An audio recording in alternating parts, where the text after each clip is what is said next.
Now on the top of that glass back, we do have a dual camera setup on this device too. So we have a 12 megapixel wide angle lens, then a 12 megapixel telephoto lens. And what's very interesting is that the quality of these photos is actually still pretty good. You know, you have optical image stabilization, which is great.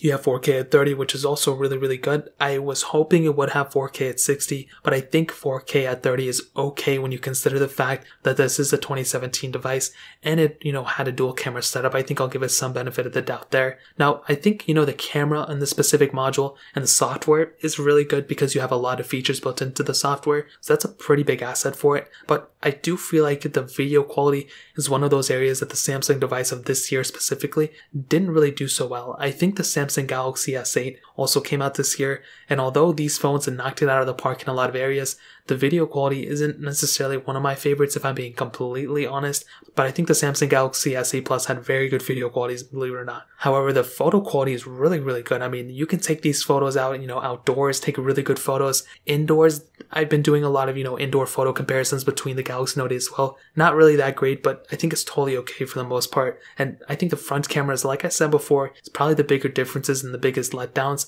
You have an 8 megapixel wide angle lens, then like a 2 megapixel iris scanner if you really care about it. Now you do have the ability of shooting 1440p videos on the front, but there's no 4K on the front. There's no 1080p at 60. So that's kind of another big deal. We did eventually start getting, high resolution to, filming qualities on the front later on, 2018, 2017, 2018, 2019, 2020. But unfortunately, we didn't get it this year. So that's another big thing. It may be a big deal to you. But in terms of the camera quality, that pretty much covers it up. That's kind of how I would cover up both the camera quality on the front and the back of the Samsung Galaxy Note 8 in 2021. Now,